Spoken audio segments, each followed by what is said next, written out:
We need you to introduce yourself and introduce your film. Okay. My name is Justin Meeks, and this is Duane Graves, and we're the writers, directors of Red on Yella, Kill a Fella. Okay, now your film just screened. What was the reaction? Well, first of all, we were surprised with the amount of people that were in the chairs. So we were excited for that. It's a world premiere, so the first time that the public's ever seen it. So, I mean, they reacted like we thought they would. They were like terrified, laughed, cried, you know, the whole 9 yards. It's a Western with a dark edge with a horror twist. So I think they reacted with how we expected. Yeah, I mean, the only thing I would say is like there was some comedy that we weren't sure like if someone would laugh at this point or that point. So it's always nice to find all the little hidden Easter eggs in there. Yeah. Okay, now this is the first time you've seen it on a big screen. Right. How different was it since you directed it? Every time you've seen it on a little screen like a computer screen. How different was it from that to the big screen? What was your reaction? Well, we shot on anamorphic lenses, you know, so it really fills the screen. It was built for theaters, you know, number one. So when we saw it on the theater, I was surprised, you know, I knew it would look good, but I was surprised how good it looked, you know. And we added a little bit of grit to it, and it really held up, I thought. Yeah, I mean, what I noticed immediately was just like just facial features and like beads of sweat and things that you wouldn't notice on the small screen, and then you get up there and you're like, wow. And you also have to like turn your head because it's that like wide screen, so it's like you're over here and then you got to like go like that to see the other because it's so wide. But that's how the experience was for me. It was just very immersive. Now that you've seen it on the big screen, do you think you need to go back and edit some things and change some things as compared to when it looked on the small screen? Man, I mean, well, never end. Duane edited this film, and of course I was with him during the process and here and there.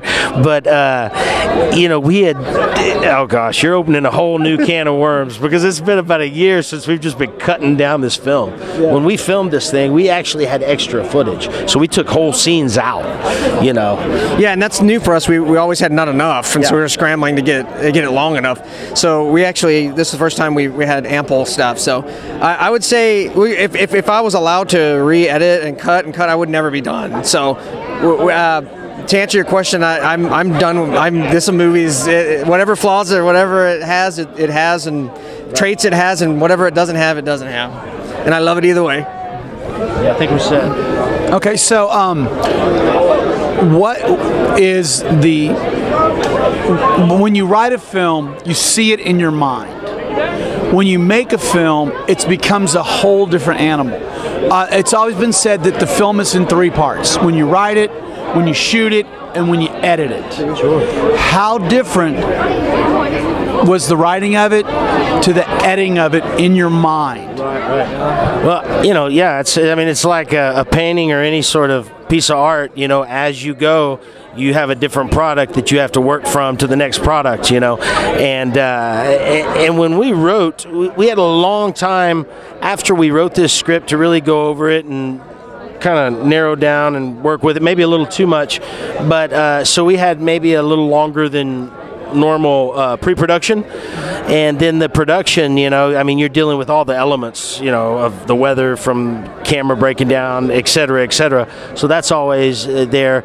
And then during the editing process, you see what's out of focus and what's in focus, and then, you know, how you're going to put that together in shots that you might not have got, and in a tricky way, or you know, Duane can talk more about that, but a creative way of putting that together. Yeah, I would say, I mean, the biggest change probably is tone.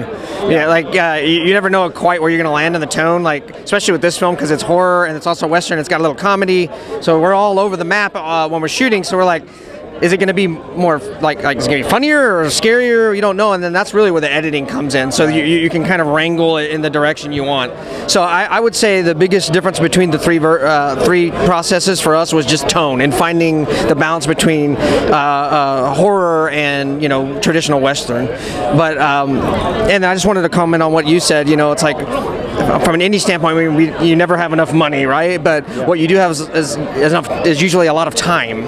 So we took a lot of time, and we went and visited locations for a year, you know, scouting before we even started pre. So that's how it looks bigger than it is because we put in the research. Yeah. Well, I just had a friend of mine a few minutes ago tell me that it was an amazing film, and congratulations and good luck with the fest.